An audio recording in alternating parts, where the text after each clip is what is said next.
There we go. Life After Coal is a joint campaign by EarthLife Africa, Groundwork, and the Center for Environmental Rights. Our aim is to discourage the development of new coal-fired power stations and mines, to reduce emissions from existing coal infrastructure and encourage a coal phase out, and most importantly, to enable a just transition to a sustainable energy system for all people. Hence, we are here today and very excited to present and discuss this just transition open agenda. We also have a great lineup of panelists that I will introduce to you briefly.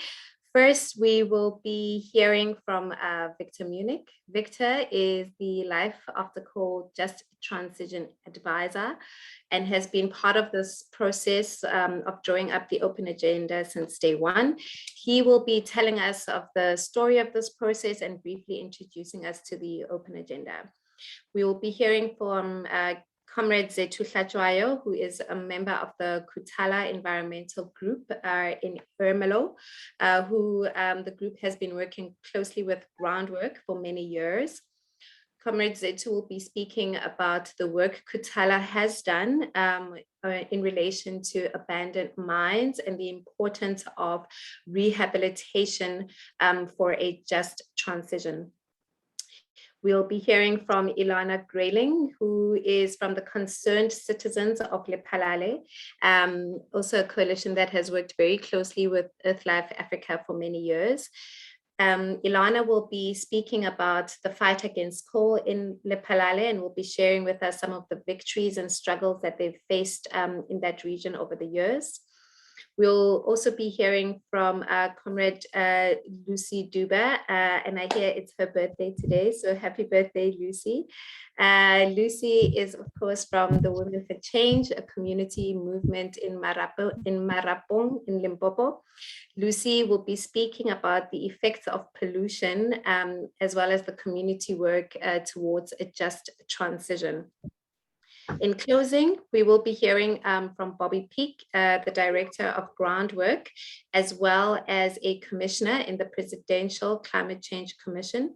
He will be speaking about the importance of ensuring that the just transition conversation is not a specialist conversation, but one that is accessible and inclusive, driven by the energy of all people.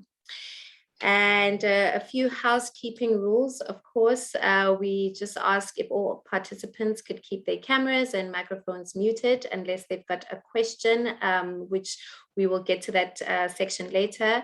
And please note, this is, of course, we'll get to an interactive section, but we do encourage comments and discussions in the chat. And of course, if you could also look out for any links that are put in the chat there. And please note that this event is being recorded as well as being broadcast on Facebook and LinkedIn. And without further ado, I will hand over now to Victor. Good afternoon, everybody. I'm very happy to see so many people in this webinar. It reflects the interest, but also the importance of this topic. And I would like to share some thoughts about the Life After Coal Just Transition Open Agenda as an introduction to this session. The just transition will be a very big change in our society that will result when we move away from fossil fuels to renewables. This move is the core, but it's not the only aspect of the just transition. Why? The reason is that the whole of society needs to support the transition for the transition to work. And what will persuade society is that everybody will be better off, not worse off, after this transition. This means to start with finding new jobs for coal miners, power station workers, and coal truckers. Not only for these individuals, but also for the areas that depend on coal, where coal is at the heart of the local economy. And not only people who make their livelihoods directly from coal, but also those who depend on coal wages. Those who rent out rooms to coal workers, sell food to them, wash and fix their clothes, run creches for their children, etc. As you can already see, there are many connections in our society and economy to fossil fuels, and all these connected things will also need to change. For example, transport relies on fossil fuels currently. Industrial agriculture, where the majority of our food that's sold comes from, relies on fossil fuel chemical inputs like fertilizers and pesticides. Then all of us will be forced to deal with the effects of climate change as part of the transition. The impacts of floods on housing and roads, for example, or disruptions in food production as a result of droughts.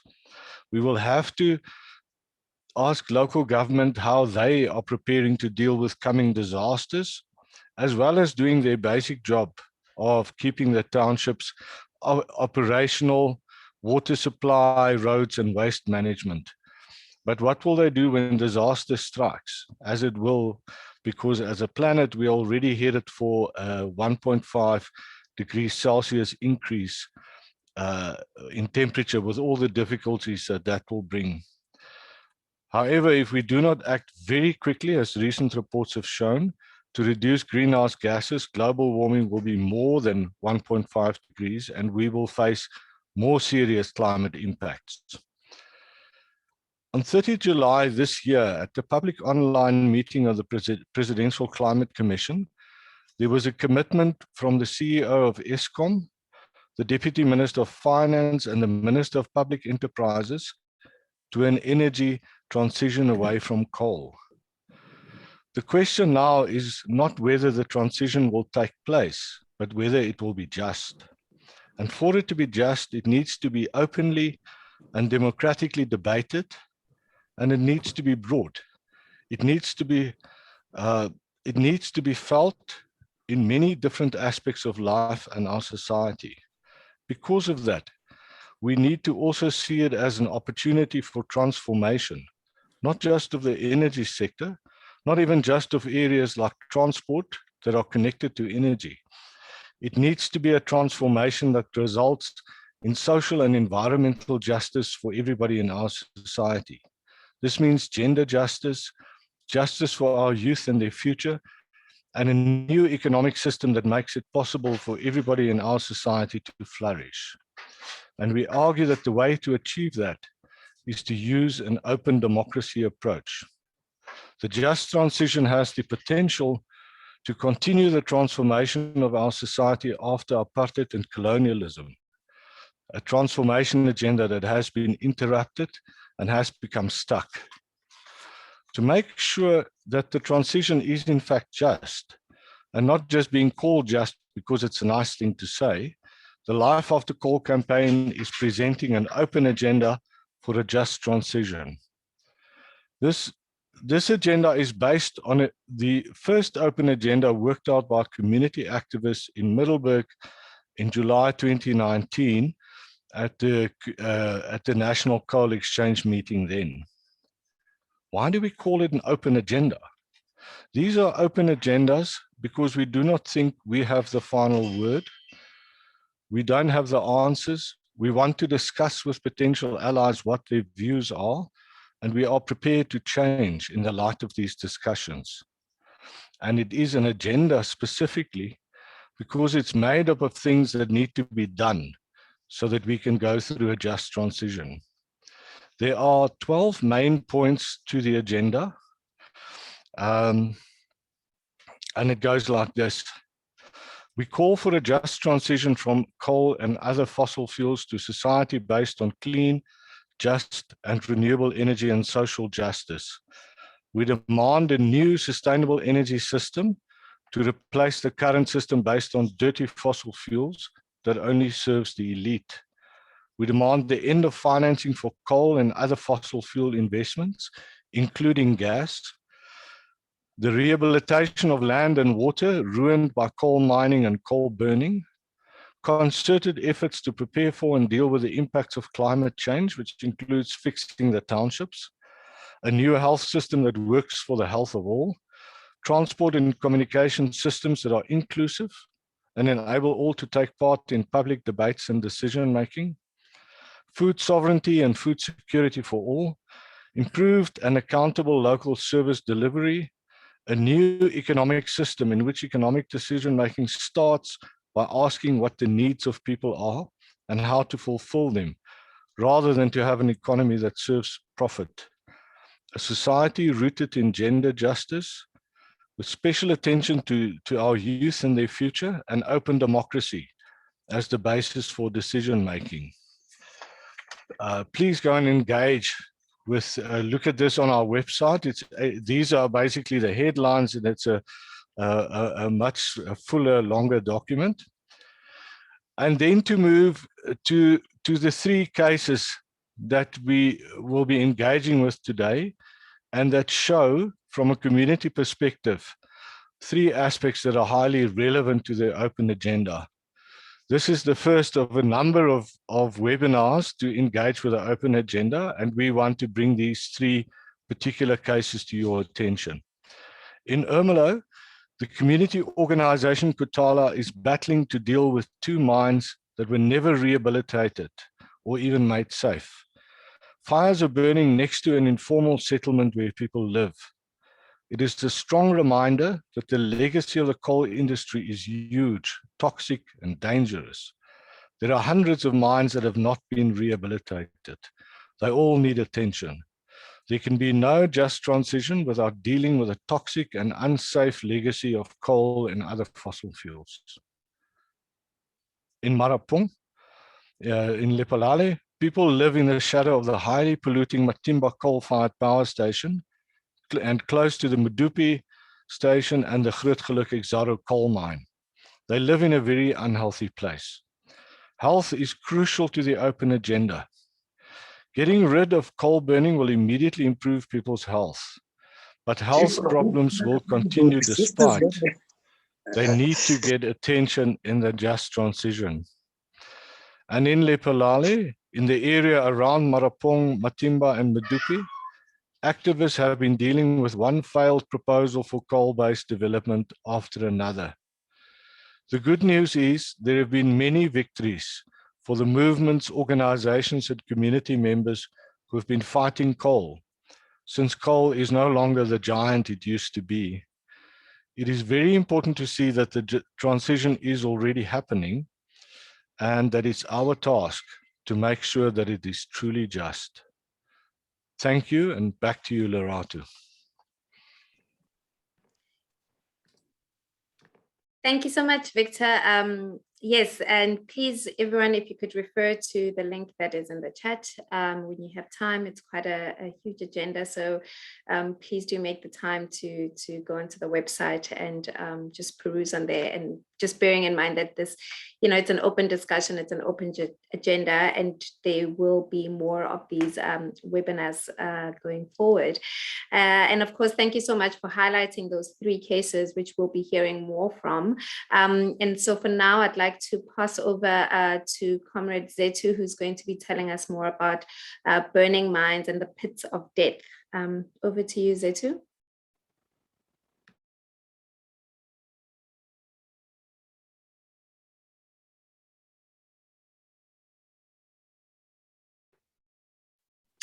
Zetu, are you here? Amanda, please forgive me there. I'm battling with the laptop. I don't know why the technology is doing this to me, but I hope I'm audible enough. I am using a Comrade Pilani's gadget, a phone now, because I'm battling with the laptop. But No worries, if I'm audible, we can hear you, Comrade. Please go ahead. Okay, no, thank you very much. We want to thank the opportunity also to be here. I want to start maybe from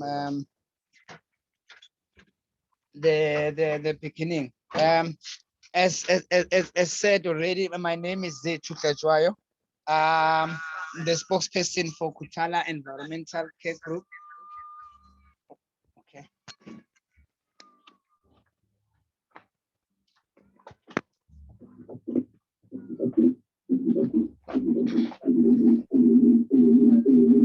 Comrade Zetu?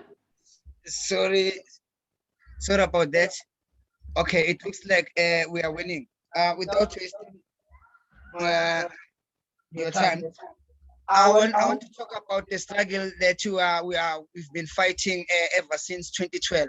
I want to speak specifically about two mines. The first one is Imbabala mine, and the second one is Goldview mine. So Imbabala mine was abandoned in the year 2012 after it became evident that they did not have all the adequate papers to do mining, like a water use license and all of that.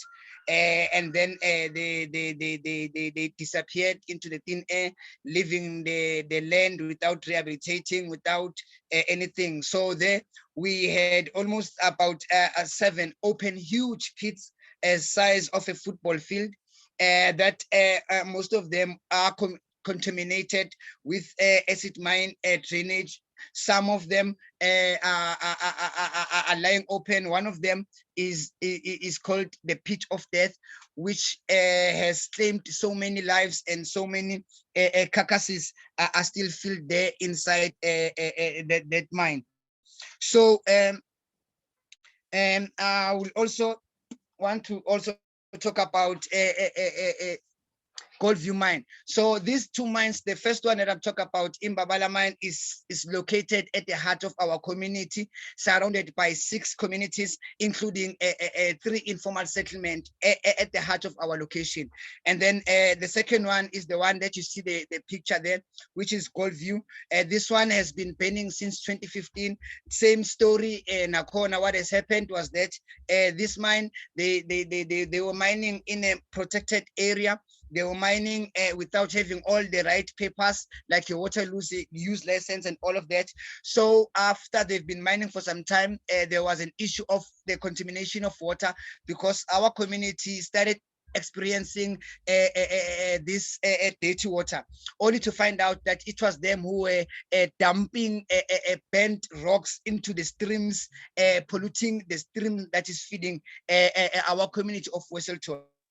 So after we've been experiencing that, we've done a lot of awareness campaigns with our community, utilizing also of our local media, the Highfelder, exposing the rehabilitation and asking and crying for justice. We didn't stop there with the media. We also engaged with the media, like your national media, Mukurukuru media came through. We also had the stories published by one Mark Olalde, who is an international journalist, who really exposed most of the dirty work that is being done, and the owners of who are the people that robbed our community and left our land bleeding. So in 2015, we recognized that the fire has been burning for quite some time. We also did what we term toxic tours, where we hosted a multitude of delegates, some of them national from our country, South Africa, from across the struggles, because we have this Highveld Environmental Justice Network, which is a network that we're working very closely with groundwork. We did a lot of reports, groundwork reports, like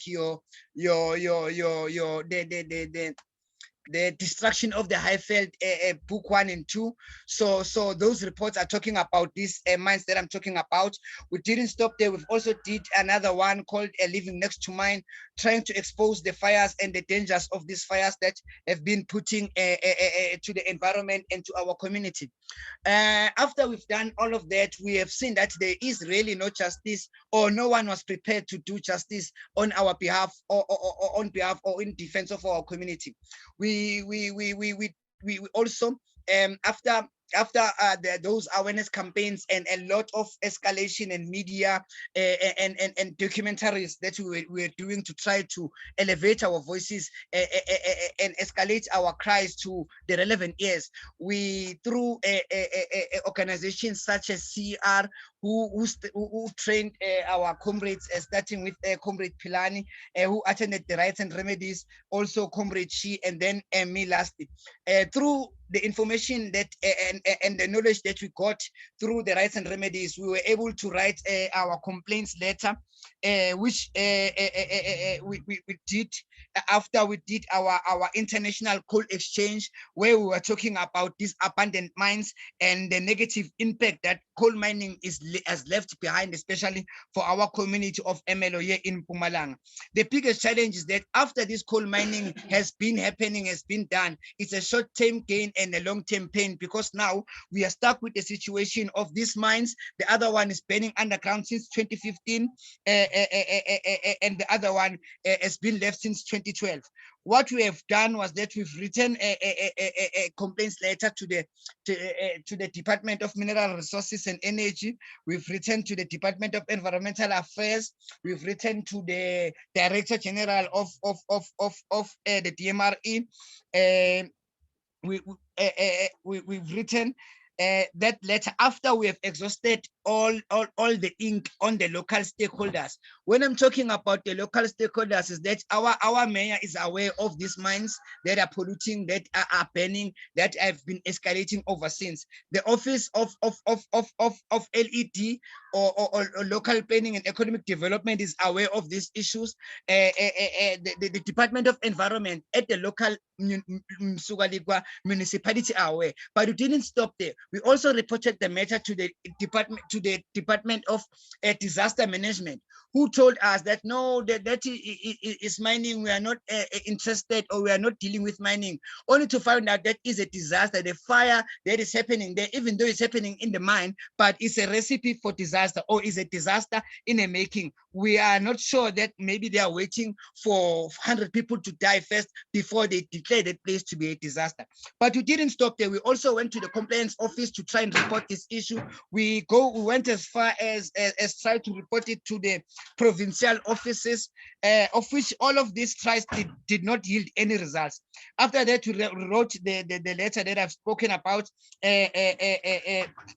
Section 28, subsection 12, letter of NEMA, when we complained. And then that letter, we wrote that letter on the 4th of May, it was 2019, and then there was no response on that communication. And then we decided to write everyone that we laid our hands on their email.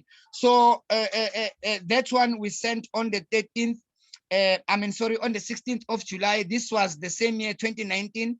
This one got acknowledgement or confirmation on the same day by the only department that responded on that complaint. It was the Department of Mineral Resources and Energy.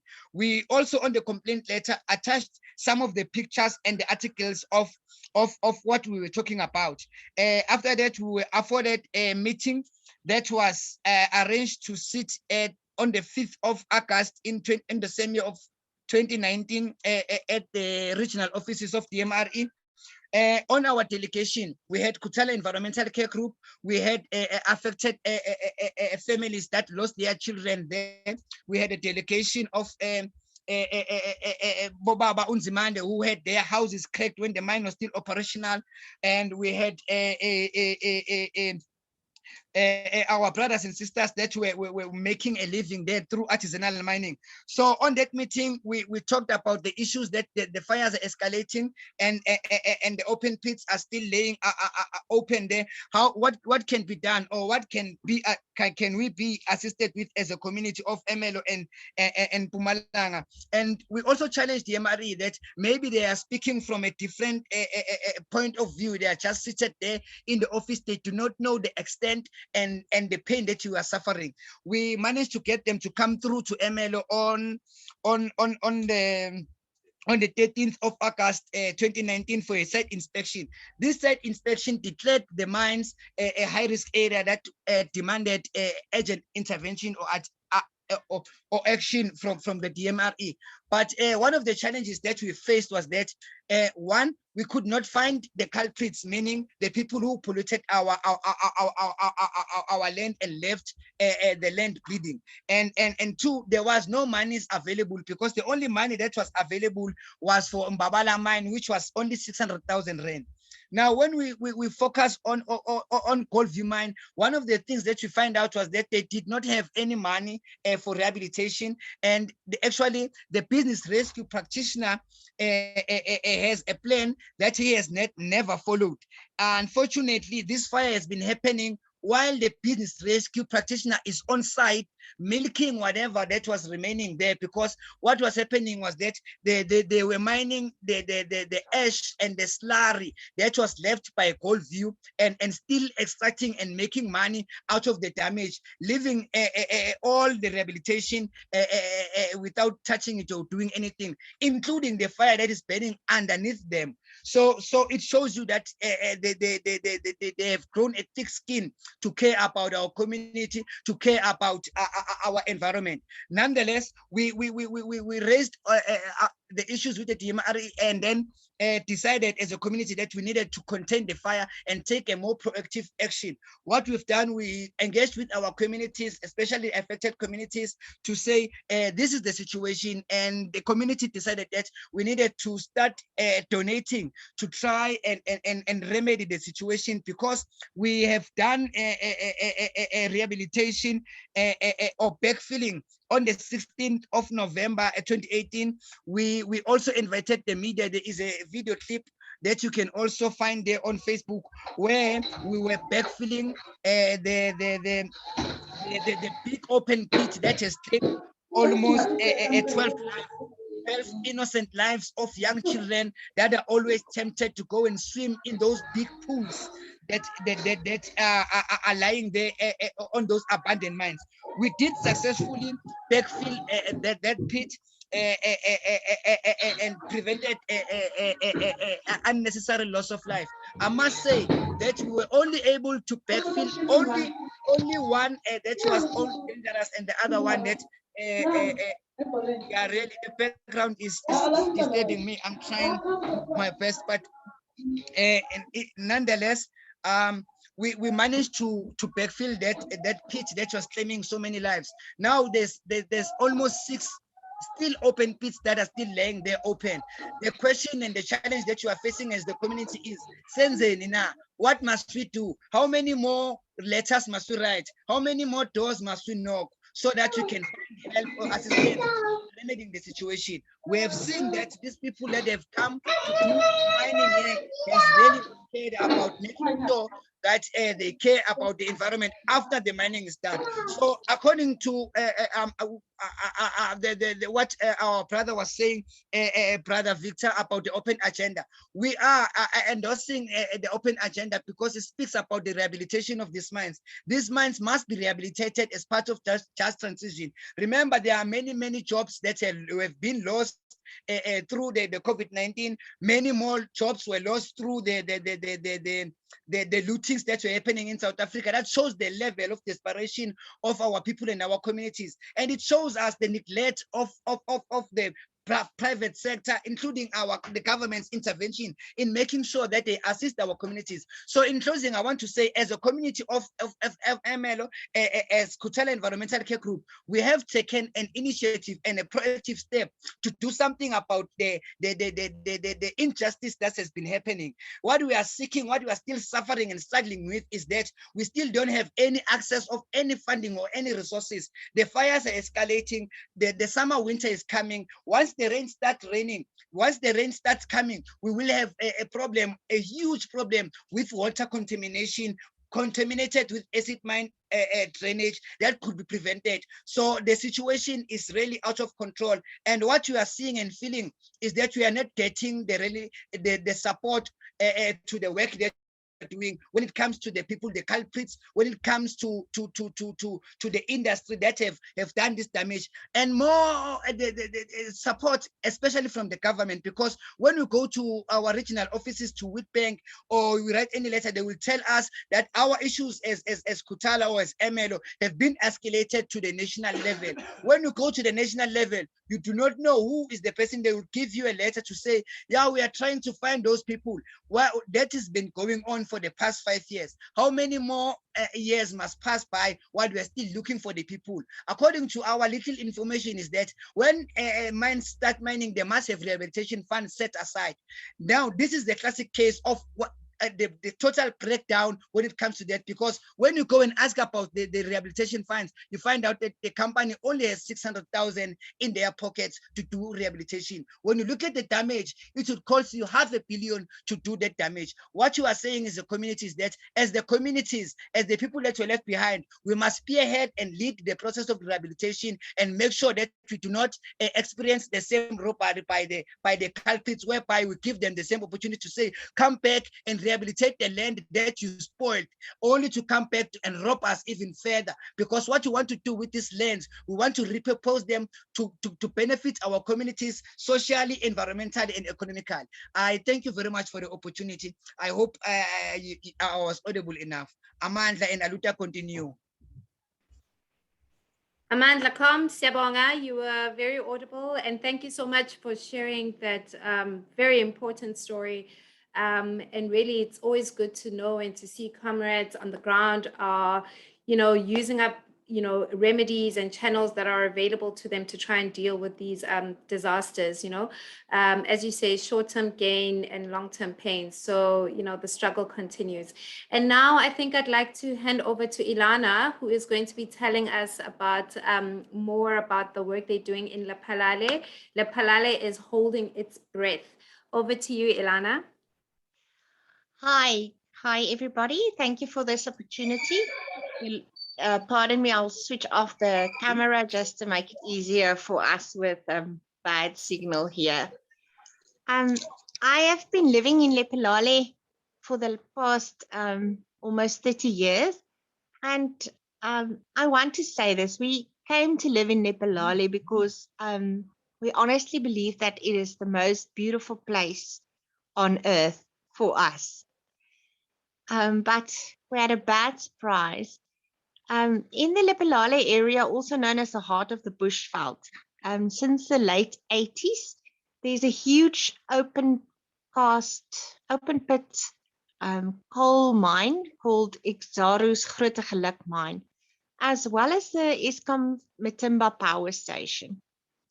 To add to these two, as all of you know, around about 2010, Medupi's construction started. And that is when the fight against coal started for me to be a huge reality. Medupi was built in the middle of our road. A lot of impacts was felt with this huge mega project. We tried to warn the World Bank. We at least got the inspection panel out here. We tried to warn them about the looming impacts. And now, after a fight of about 14 years, we can say, yes, we told you so. We now can speak from the bad experience that was the construction of Medupi. As all of you may or may not have heard, one of the units in Medupi exploded on Sunday night. So some of our worst fears have become reality now. During the last 40 days, there was a dramatic ash leakage from Medupi. Eskom wouldn't say whether this is linked to the explosion at the boiler number 4, but yeah, the reality is that units 4 and 5 are now out of commission. Eskom is a giant we've been fighting, but in the Waterberg, there lies under this beautiful bushveld about 300 years worth of coal. So there are quite a few proposed coal projects. And during the past few years, this citizens and the community members from Lephalale, with the help of EarthLife Africa, Center of Environmental Rights, and Life After Coal, at least had some victories. The Tabametsi coal-fired power station, the environmental authorization was set aside for that project. killing both the power station as well as the Thabameti open pit coal mine, which we consider a huge victory. Also, recently we've received reports that the Boikarabalo coal mine, with its own proposed power station, it's a project of ResGen South Africa, who is a subsidiary of ResGen Australia, has now tucked their tail between their legs and has run off. So hopefully that is the last we'll hear of that project. But there's still quite a few projects waiting for water in this water scarce area, such as Anglo projects, Nomani Timo Coal, Lepalale Collieries, Lepalale Coal, Groothoek Mine, and so on. So at this stage, we are trying to keep up with all the proposals, the applications for different licenses, as well as the pipeline that will bring water to the area, known as the Mokolo Crocodile Wastewater Augmentation Project. If that pipeline is built, a lot of water will be, grey water will be brought to the area, which will enable a lot of these coal projects to start up. It's a huge story. I hope that gives you a little bit of background. What I want to say about a just transition is the following. The transition is happening. Movement takes place, whether you're ready to get on the wagon or not. So as we've seen with a lot of people that are now unemployed with the completion of Medupi, the ending of the contracts, life moves on whether you're ready or not. And the transition in most cases is not a just transition. Therefore, it's very, very important for us that people realize that people are not losing their jobs or staying unemployed because of environmental ideals that we have, but because of the fact that coal is a dying, it's truly a fossil energy source. It's a dying source. And soon, even South Africa will have to realize that we cannot be using coal as an energy source, and that renewable energy is the answer. And when that happens, and it will, not if, people will be losing their jobs. We now have the opportunity to change our mindset, to prepare so that this move is a just one. And I want to call on all of you to start thinking and start putting your money where your mouth is, so that we can move towards what Victor so poetically sketched for us. The change is here. Lepalale is, at this stage, a town and a people holding its breath. They're waiting for the next promised coal project, a promise that, like the empty promises of Boikarabalo and of Medupi and of Thabameti, may never happen. The time has come. We must find what we as citizens of this beautiful country are entitled to. We must find jobs that will not harm ourselves and our community and our environment. We have the right to decent jobs, and we have the right to a safe environment, but we must take action. We must be part of this transition. It's not a train, it's a movement, and we're all part of it. I would like to leave you with what I found a very inspiring thought by Buckminster Fuller. He says, never change things by fighting the reality, the existing reality. To change something, rather build a new model that will make the existing model obsolete. In other words, create our own reality so that the old one just softly fades away. Thank you very much, Lorati. Thank you, everyone. Wow, very poetic there, Ilana. Thank you so much. And also for very important for emphasizing that, coal is indeed a dying energy source and one that's not beneficial to the environment nor to human health. And yes, we are all a part of this movement and we're all part of the change. So let's all welcome and embrace the change. And now I'd like to hand over to Lucy, who is going to give us a talk on people are dying and those responsible are playing hide and seek. Over to you, Lucy. Good afternoon, everyone. Dumelang nani. Guys, so I'm so worried and I'm so sick because of right now. I was thinking of what we call the completion of Medupi. When coming to this thing, the completion of Medupi, to me, I was not happy because of I know what Medupi is not yet complete. It still have technical issues. Just like Saturday, you have heard or Medupi, wile wa lady generator dilator blaster. Dilator blaster, yes, because of Medupi, it have some incompetent people, but they are incompetent. So it worries me because of we are exposed to this dust, more dust, even XR. So, and what worries me most, they will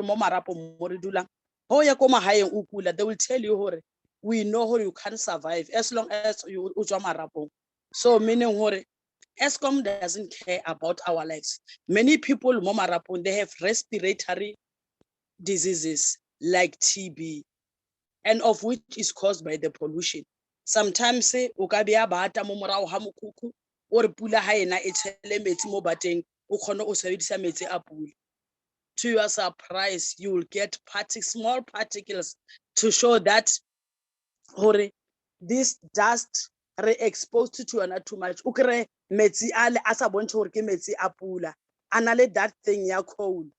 Ale amantsho go fatshe kona le these small particles setting so this thing as a Liphalale citizen I intabisi and since this thing has just transitioned, we go to the communities pollution, the impact of pollution.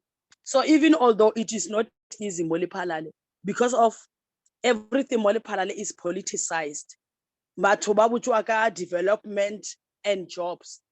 There must be development and jobs, but that jobs must be clean, must not be harmful to our lives. So it's harmful because of everyone. When he's talking about jobs, they talk about mines. And I leave that thing out. We still have more applications studying coal mine. It's so worrying because of it shows that department DMR doesn't think about we as people because of now. Too much. There is another proposed mine between Vetport and hospital and Boskop. That place, when I look at it, I just think, these people are going to use water from the river because of Vetport and Boskop. So meaning our water will be contaminated, will be suffering more and more and more. And youth, when you talk about the impact of climate change, they don't take that serious. They will tell you because of they've left school. They didn't even finish their matric because of they've heard that there's Medupi coming. You see, everyone want to have that big money. Their brothers were working at Medupi, showing them that Look, my boy, I'm earning 27,000, 50,000. So they left school to go and work for Midupi. So now there is no Midupi. There are no way to go. When you tell them about climate change, they don't agree because of they are hoping that there must be more mines so that they can earn more money from that mines. So kinto e ngwarisha too much. So mo diphalale since Earth Life e ba hona e re thusha re bereka le yona ba dia these popular workshops around the villages. Ke bona batho ba thoma ho bule ha matlo and ntho ya nthagaja, but ke warisha gore our youth ba tla hanyane ha ba tlo jwale ka batho ba baholo because of bona what they need quick cash. So ke ntho re eng warisha too much, and especially mo marapong mo lo reng we are really affected. Imagine that blast ya Saturday night, people were afraid. They think it was a bomb. They are going to die. Even now, people are still confused because of they don't know what to do. But I think with that little education we have on ourselves, I think we will engage more with the youth of Liphalale. Climate change is here, and if you can't change the way we live, if you can't change the way we do things, so mo Liphalale were exposed to more pollution than any other parish. And then as long as like just transition, renewable energy, any solution because of Liphalale, we have our mother sun. If we electricity, and electricity every electricity every even but they can't afford to buy electricity, but to survive this free electricity from solar. So it's a high time now. Modi plans they must include this thing, the social labor plans, ba include renewable energy, because of Liphalale level is very, I can say it's very poor. Because of when say but Liphalale is very rich, they are talking about coal. No, Liphalale is very poor, but we have farmers lima everything. Nowadays pula ha isana the way it's marketing. You have to struggle. Ukana wa yako mashimung wa lima. Wa re mola o limile at the end of the day pula ya sebete. Pula ya naka January instead of ka August or September. Wakera since o lima wena o expectile pula ya na next year January. So yeah, bontsha hore climate change e fitile, and the climate change e nyaka rena re eme ka maoto, really youth, re le badudi ba Liphalale, we say no to coal, and re bontsha le the impact tsa coal hore is not good for us. Imagine now mo Liphalale wa fisher.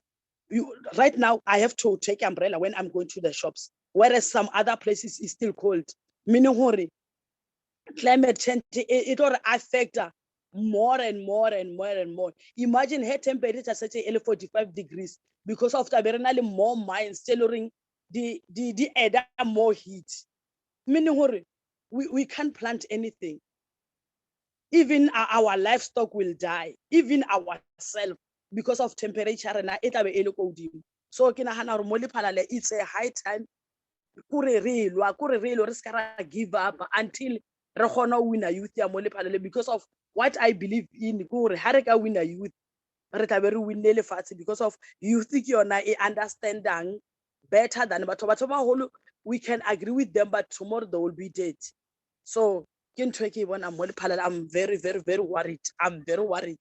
Even now I'm in my shack and it's hot because of outside there is more dust and it's hot.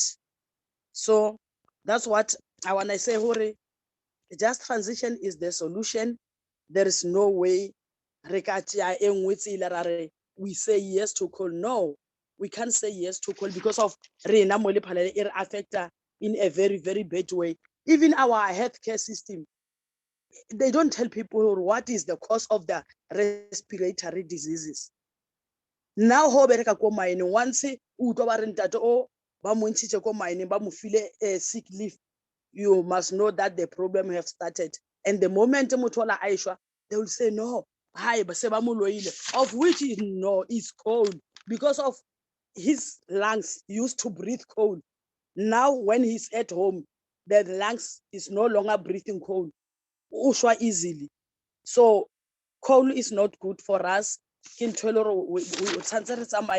preacher and every now and then.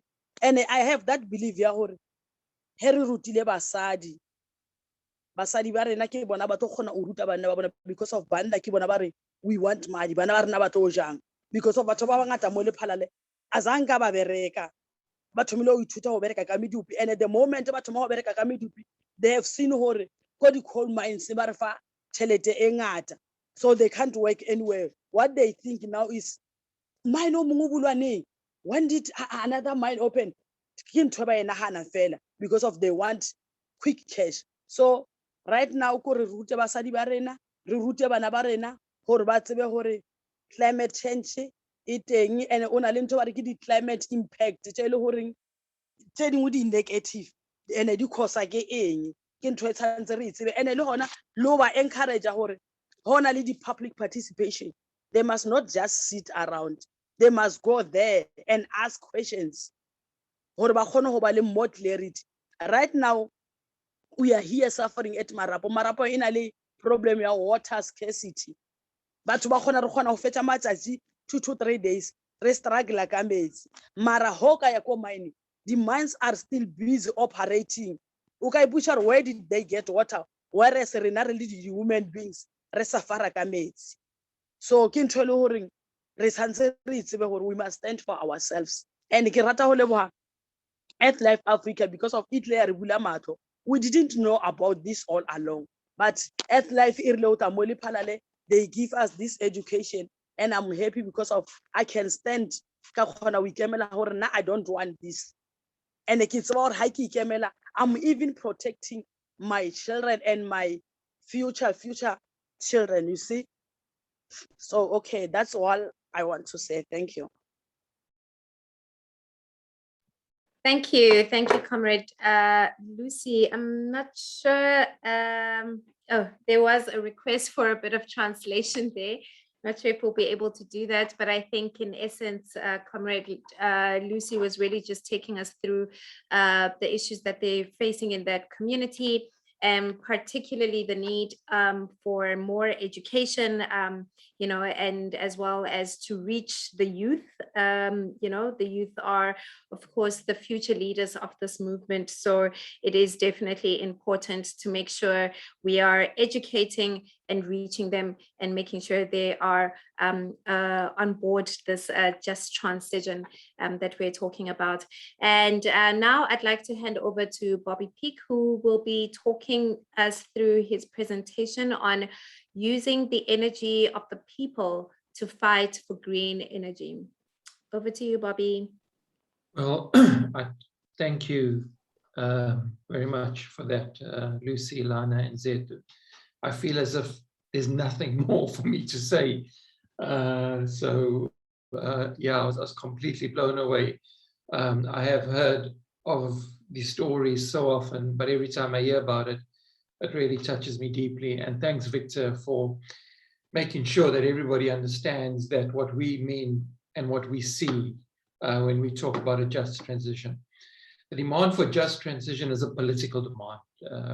It is not a demand for renewable or clean energy. Everyone can it is much more than that.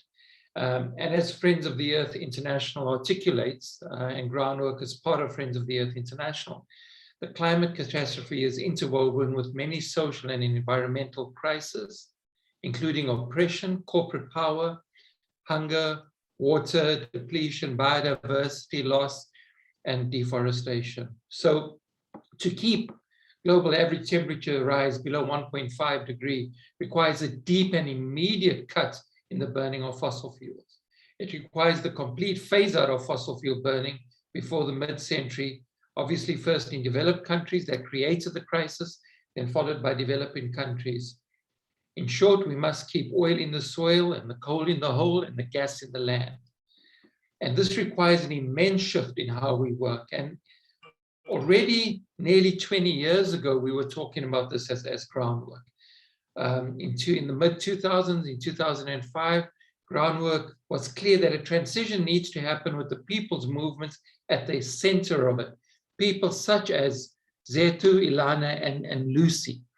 In speaking about the change that was needed, we said the real possibility that alternative energy sources, technologies, and applications might be taken up by the masses of the poor in a project that they define and drive lies in connecting the promise of renewables with movements struggling for deep transformation of the way the world works.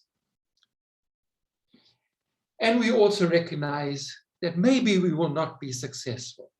But even if these social and environmental justice movements do not succeed against the enormous power of then the current regime and the descent into a post-fossil fuel era, post the US empire and the collapse thereof, then the spaces of self-reliance and local democracy created through our struggles as people will emerge as the only viable basis for rebuilding a new world, and might I say, to actually delivering a just transition. This was said 2 decades ago nearly. And this is what we believe how a just transition should be led and developed. Today we heard from Zetu and his frustrations while trying to implement the democracy promised in 1994, after the burning mines and the pits of death that have been there on the Highveld for decades, even before democracy. This is why we're insisting the rehabilitation of the coal mining region is important. It is a democratic promise and principle that must be delivered. We heard about the health impacts from Lucy and Ilana, a legacy for decades that the coal industry knew about. But like the asbestos and the tobacco industry, they chose to spread falsehoods, such as clean coal, carbon capture and storage. And at the same time, these very same companies are asking government to allow them to pollute more by giving them permission to flout air pollution health standards based upon health. So Victor then clearly, as I said early on, indicated that the just transition must respond to the needs of people, and it must respond to gender justice. We cannot, and that is our framing, and we need to remember that. Today we heard from the IPCC, and for Africa, this is dangerous. You know, the changes we have made and are making to our planet cannot be undone. They're locked in. They're irreversible changes. In Africa, there's a high confidence. It means it is happening. The mean temperature and hot extremes have emerged above natural variability relative to 1850 to 1900s. So we are getting warmer faster in Africa than the global average as well, with human-induced climate change being the dominant driver of this. This is not groundwork. This is not Zetu. This is not Lucy saying this. This is the IPCC saying it is happening. If we do not act and act with solidarity, with certainty, with conviction, the just transition is going to be defined by those that have put us in this predicament. And who are those? Those are the business and the corporate lobby. Today in South Africa, you have the National Business Initiative made up of oil companies that are refusing to give information to communities that live next to them, in partnership with Business Unity South Africa and the Boston Consulting Group. And they are trying to launch their own just transition that explores a low carbon economy for South Africa. They are gearing up to lobby government hard for government to understand that a just transition needs to speak to, improved economic performance rather than an economy that is regenerative and restorative. And, Business Unity South Africa is also talking about this in their own corridors and in their own lobby processes. And we need to recognize that, these institutions are the very same institutions that extracted and created the crisis we're in now. And as I sit here today, Impact Catalyst, an initiative founded by Anglo American and the CSIR and Exaro, are starting a visualization process for the future of Mpumalanga. Anglo American, everybody knows Anglo American. You know, they are talking about the future in Mpumalanga, starting a process. So I think we are really worried, and we have to recognize that people need to define the just transition. Last year, many of us, some of us in the NGO sector, Earthlife, the Center for Environmental Rights, WWF, and Groundwork, were asked to sit on the Presidential Commission on Climate Change. And we recognize very clearly that that is a compromise space, because we all have to put our heads together to then give the president advice about what he needs to do in future on a climate response and a long-term just transition. But it will be less compromised if the likes of Ilana, Lucy, and Zetu are at the core of the advice that we give the president. What you heard today is what our president should be hearing.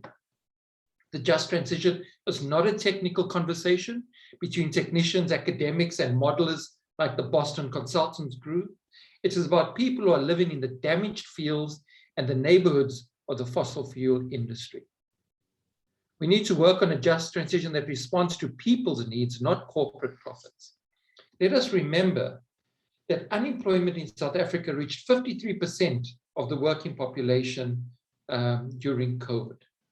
And unemployment has gradually risen over the years as mining has become more profitable and more polluting. So we need to recognize that the model needs to change. And as Ilana said, we need to create our own model. And this open agenda for just transition is about making sure that that happens. So that is why, you know, the challenge to coal, the expansion of coal, we are challenging, or the youth of South Africa in what is an upcoming coal challenge is wanting to push back on the expansion of coal in our energy system in South Africa. We have the South Durban Community Environmental Alliance challenging Eni and Sasol for offshore oil and gas.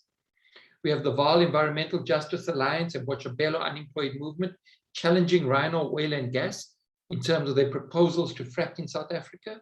We have the Support Center for Land Change challenging Total in the expansion of offshore oil and gas in South Africa.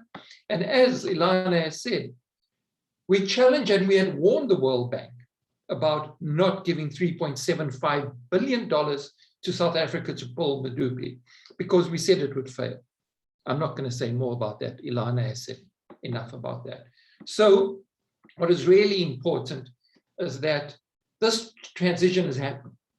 We need, as movements and as people, to make sure it's a transition that we can deliver, and deliver with government, with people on the ground. It can not be left up to corporates and industry.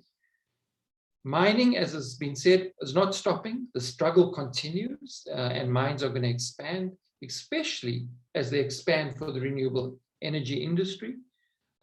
Mines do not take people seriously. Governments do not take people seriously. Speak to Zetu. How long has he lobbied for the change of the situation in Ermelo? So at the end of the day, the bottom line is we have to keep oil in the soil, as Friends of the Earth International says, as Oil Watch says. We have to keep coal in the hole, as many people say around the world. And for those that struggle against gas, and now we know of the crisis in Mozambique, we have to keep gas in the land. Thank you. Thank you. Thank you so much, Bobby. Always a pleasure to hear from you. And yes, definitely the transition is happening, and it should not be left up to corporates and the industry. So thank you everybody, and thank you to all our speakers. Now I'd like to open it up for some questions and answers, please. Are there any hands that are, do we have any hands?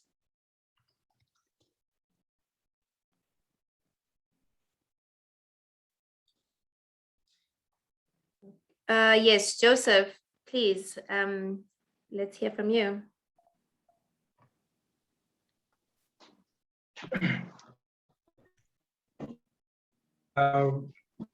Thanks everyone for the presentation, and it's so inspiring and encouraging to know that we're not alone in this fight, but we also have our brothers and sisters from across the continent whom we share the same struggle. And honestly, we've been so inspired to the works that we're doing. And I just wanted to know how we can coordinate with the struggle which presented by Kumala, and because here we also have something similar with the Kamwamba coal plant, in which the Chinese, through the Bank of China, is trying to finance that in Malawi. But also on the sideline, there's a growing appetite to get oil from the lake. And the new president of Malawi just last week, he announced that he would look at mining as one of his priority areas for developing this country for the next years to come.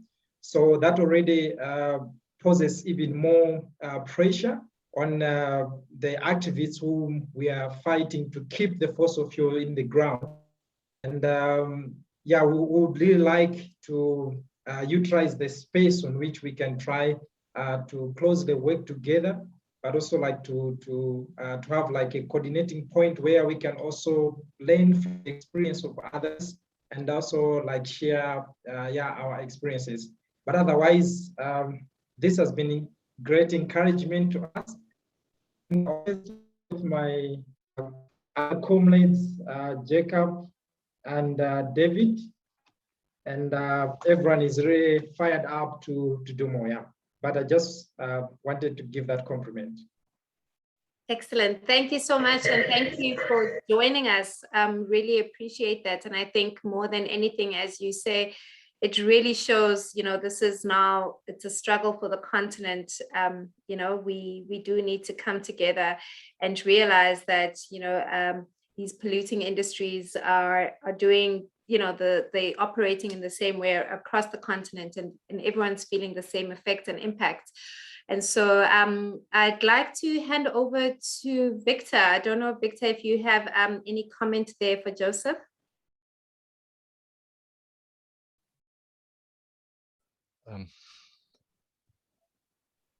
Just in terms of any coordination point, how can people further engage the open agenda? You know, if there's a place that, if there's a way in which people can further connect and engage with the agenda.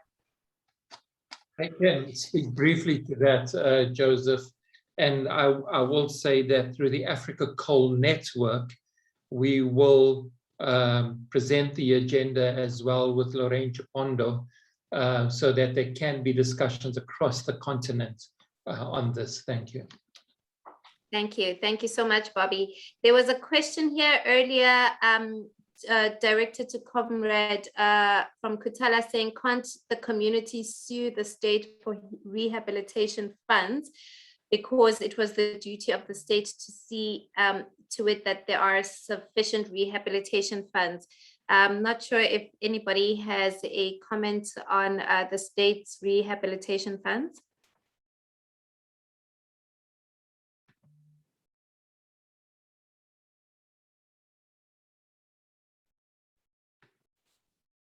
I would assume it needs to be a legal response here. So any of the legal people on the meeting, please just suggest or present some of your thoughts.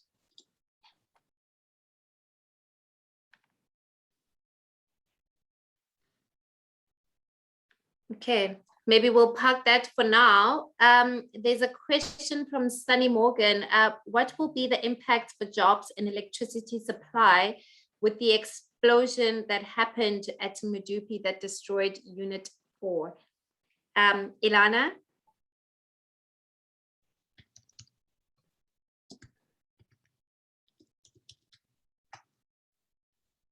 Or who would like to take that? Any of our speakers here? Yeah, let me take it. Thanks, Lucy. Okay, yeah, the jobs will not be affected because more jobs will be created to fix that mess that happened at Medupi. And about electricity, we have been suffering from load shedding, even although Unit 4 was working. So about that, electricity because of load shedding and whereas Unit 4 in so yeah, but Yes. there will be no job losses. If I can just add on, thanks, Lucy. I was talking away, still muted. Yes, as Lucy said, what people are not aware of is the fact that they've been working,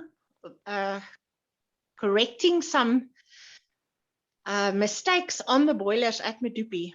So during the past year, various units of Medupi were out of commission. So at this stage, I don't think we will feel any difference, as it's just another one not working as it was during the past year. But yes, in the end, it will affect the power supply. Thank you. Clyde, we see you. You've got your name there. You've got your hand up, sorry. Clyde, over to Thanks. you. Thanks. So just first of all, I'm attending this. I'm a special advisor to the Minister of Public Works and Infrastructure, Patricia de Lille. So I'm an energy advisor to one of the government ministers. That's the good news. The bad news is I'm not sure how much of my advice they take, and I give advice freely. What I wanted to say is that there may well be a silver lining for Lephalale in particular, and of course for Mpumalanga as well. The combination of Medupi and Matimba means that 10,000 megawatts gets evacuated from that small corner of Limpopo, and all of the evacuation infrastructure is in place. Now, we've probably already reached, although the government haven't quite realized, we've already reached a point where solar is cheaper than just running coal, never mind capitalizing coal. So I'm pushing hard for the closing of Medupi and Matimba as soon as possible, but at the very latest by 2035. And the only reason it wouldn't be done sooner than that is because we wouldn't have time to build the replacement that we need to create the headroom that we need to shut down the coal. But the good news, in my opinion, is that the area around Lephalale can be host to 20,000 megawatts of solar, which is 20 gigawatts, which together with battery energy storage would be able to be evacuated from that region. And it could become, like many of the parts of Mpumalanga, it could become the solar exporting capital, if you like, of the African continent. So I'm working hard towards that, and I can already show that it's currently almost economic compared to just the running of the coal. And if we then factor in the health and the climate change costs, it's not a contest anymore. So if we put together the externalities of health and climate together with the economics, it's probably a third of the cost to do solar from that area. And so what I just wanted to stress from an infrastructure point of view, the asset there is certainly not the coal-fired power stations or the coal mines. The long-term asset is the umbilical cord that connects Lephalale now and empowers them to deliver clean energy to large parts of South Africa. So it's a message of hope from me, and I hope to have all of your support when I lobby the various ministers in whichever way I can. Thank you. Thank you. Thank you so much, Clyde. We do have a hand up from Nambani Friday. Please, over to you.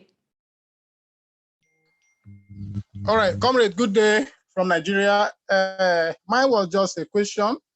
I wrote the question down in the chat box, but you did not read it. Number one of the question is, how quickly do fossil fuel need to decline for the world to remain within the 1.5 degree average temperature goal as set up in the IPCC reports? That is number one. How quickly do that fossil fuel need to decrease for the world to remain within that temperature 1.5 average? Then the second one is, what are the obstacles confronting the just transition? What are the obstacles? Is it that the world leader, they do not see what we see? Or is it that are they not aware that climate change is real? So what are the obstacles that we confronting the just transition? Are they babies enough to understand what we are passing through? Or is it because they're benefiting from it? Then finally, what are the strategies can we use to overcome some of those obstacles that are confronting the just transition? Mine is just a question. Thank you very much. Thank you so much, Friday. Noted. Bobby, are you keen to take that? Yeah, Friday, thank you very much for the question. In terms of what's the obstacles to us getting a just transition, and if you look at a just transition, not only as an energy transition, but as a transition that seeks to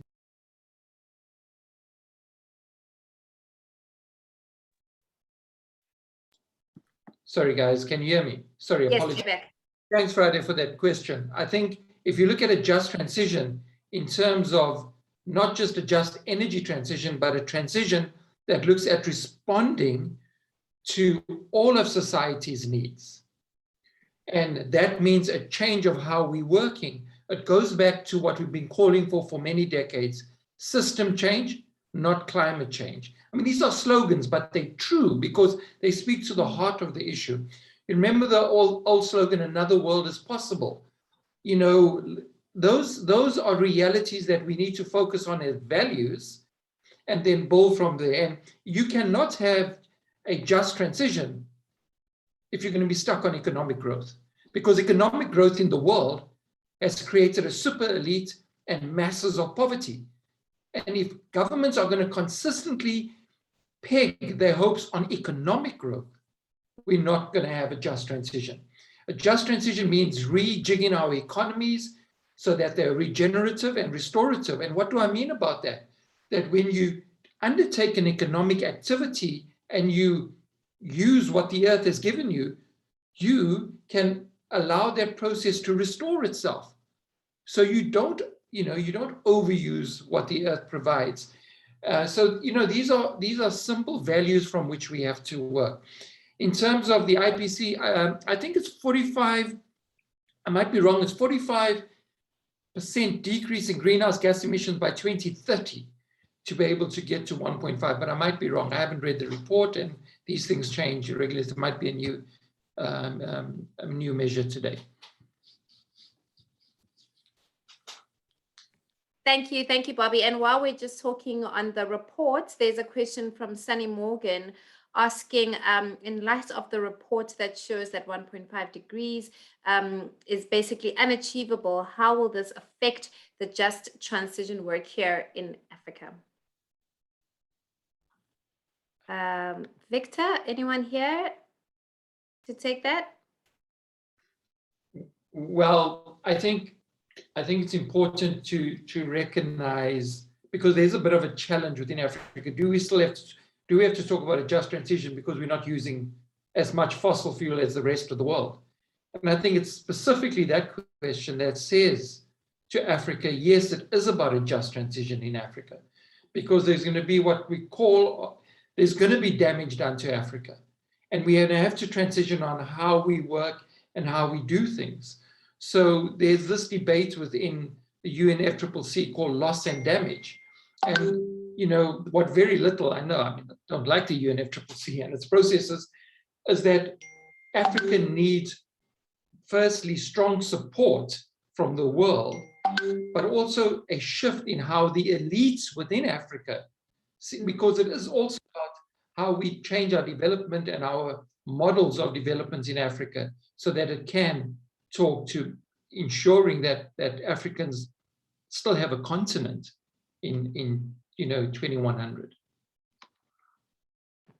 Thank you, Bobby. I see we do have an answer in the chat from Melissa Ferry on the rehab funds. Please do go in and read it there. And there was a question, can someone please clarify more on cleaner coal technology?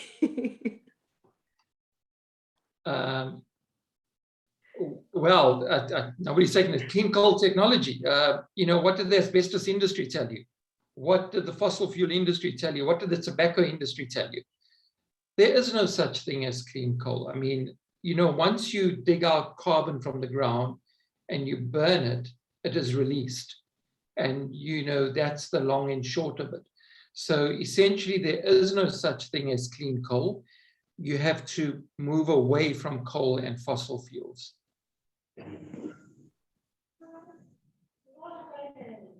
Thank you, Bobby. Harold, I think we've got a comment from you. Yeah. Thanks very much. I was just responding to the earlier questions about the reductions. I put in the chat there some of the numbers as I understand them. This is quite complex modeling, but Bobby, you're quite right. I think you're referring to the special report on 1.5 degrees, which came out a couple of years ago, and that 45% number was in there. That was 45% from CO2 emissions by 2030 from the levels that they were in 2010. So which base years, and then also need to go on. You can't stop in 2030. Of course, you need to reach net zero CO2 around 2050. The new report, as I understand it, is a different way of thinking about this, and that I think is quite important, is to think about the carbon budgets. The first thing to say is that developed countries largely have spent most of that carbon budget. So the reason why we're at 1.1 degrees already is because about 2,390 gigatons, or the billions of tons of CO2 roughly have been emitted since the start of the Industrial Revolution. And so there's only very little, a small remaining carbon budget left that we could emit before we would exceed 1.5 degrees. And the new report is now saying that it seems likely that in the early 2030s, we might exceed the 1.5 threshold. So it's not, we're not yet there, but unless there was a complete change, I mean, as many have been saying, a fundamental change in the systems, we very likely will exceed 1.5 degrees. That's how I understand the numbers. Thanks. Thank you so much. We had a hand up. Has it gone down now? Chamwari, are you still here? Yes. Yes, I'm still here. Thanks, Lerato, and greetings to everyone on the platform. Just two questions with regards to the just transition. When we saw the rollout of independent power producers, especially, for example, in the provinces or in the Northern Cape provinces, we saw that some of these plants take up huge land or take up land space, but that land is privately owned, and then the company leases from a private individual, and then that individual at least gets an income for more than 20 years, the community being excluded from that.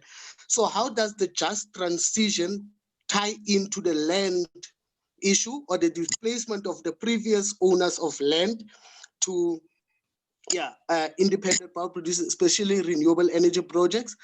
Two, is it a just transition whereby African governments would still be encouraged to take huge loans from multinationals, corporates, or international financing institutions, and then governments sitting with those debts and not being able then to really serve the people? Would that still be a just transition? Or Yes, give thanks. That's the question. Those are the questions. Thanks, Lerato. Give thanks. Thank you so much. Anybody here would like to take that?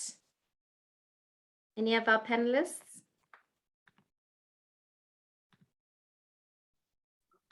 I Bobby? don't mind again. So don't mind going in. So first, a just transition cannot depend on massive loans from the global north, either governments or financial institutions, because we do know, for instance, the loan from Medupi at $3.75 billion, we warned government about not taking that loan because it's going to get us into a crisis. We're in the crisis because of that loan. So no, it cannot be that way. What has happened is that the North owes the South a climate and ecological debt. And so it has to be paid. How it's paid, that's up for debate, but it cannot be a loan. So that's the one thing. In terms of land, and I think it's an important issue around IPPs, and that's why together with NUMSA, together with COSATU, together with the unions, we have pushed for social ownership in renewable energy, not private ownership of renewable energy.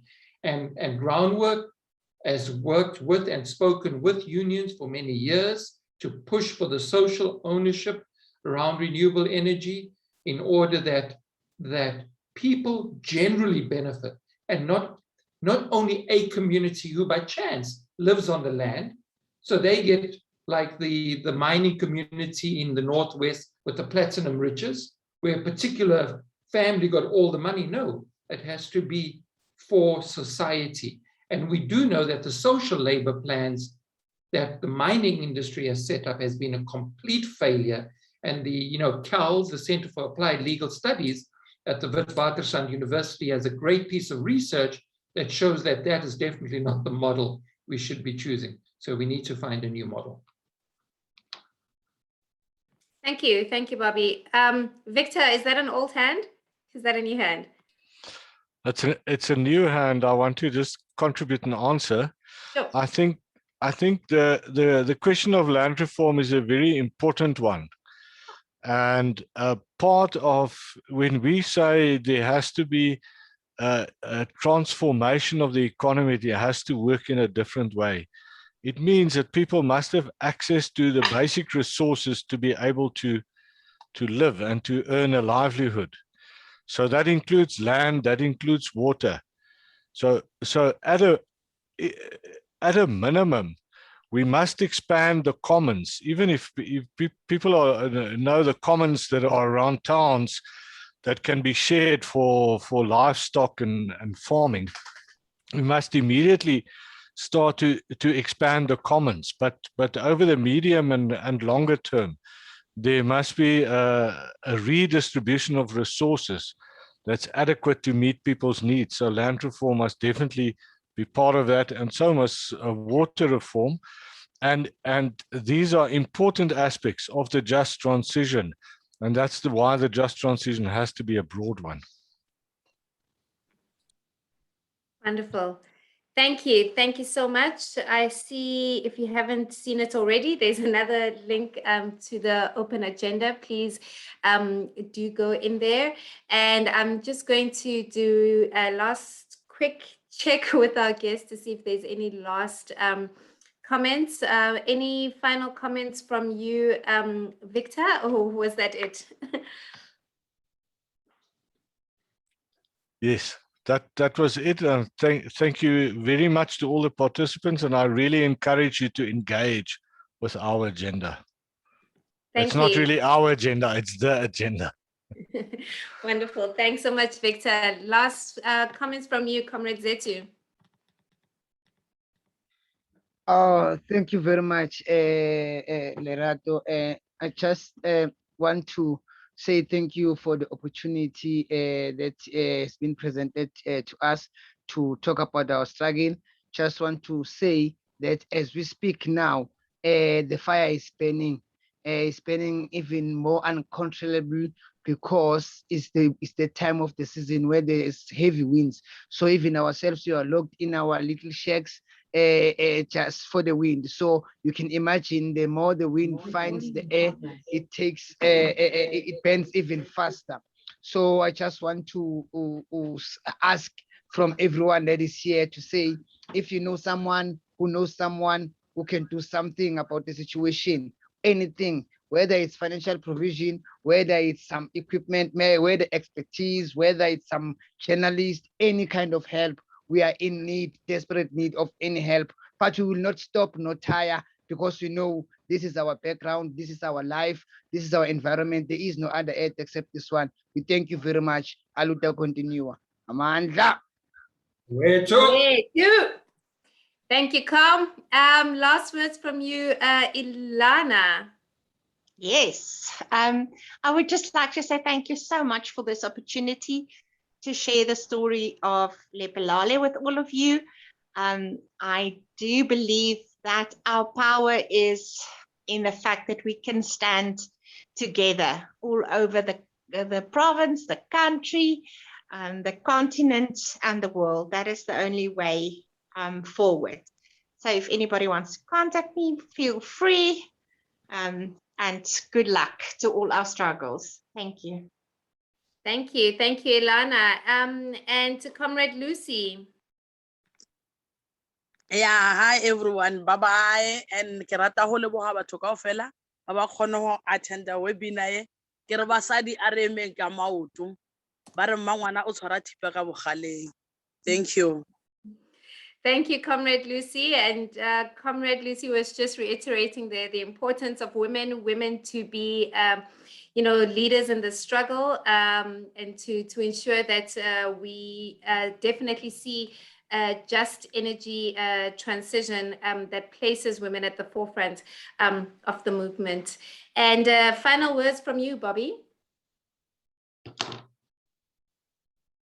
Yeah, just to say that the fight, the struggle, the demand for just transition is one that needs people's power. It can't be left to some NGOs that are either in special places or on special platforms to push for a just transition. It really needs people from the ground, and it's a complex conversation. It's a conversation that we're going to have at different levels with different people. And in different spaces across Africa, it will be discussed in different ways. And also with different political spaces, it will be understood. And the pressure on society will be different. So just thank you for organizing this, Lerato, and for those that participated. Thank you, Bobby. And definitely thank you to everybody who joined and took the time out to have this discussion with us this afternoon. Please note this is just the beginning of it. Over the next few months, we will be exploring all 12 sections of the open agenda in more detail, and we will obviously communicate future events. So please do follow us on social media, on our websites, Life After Coal. Do sign up to receive any emails from us. And of course, if you would like to collaborate with us in any way on any of those sections, please do reach out to us. Thank you all, and enjoy the rest of your afternoon. Bye-bye. Bye. Thank you, everybody. Thank you. Thank you. Bye-bye. Bye-bye. Bye-bye. Thanks, everybody. Bye-bye. Keep safe. Everybody, bye. Bye, everybody.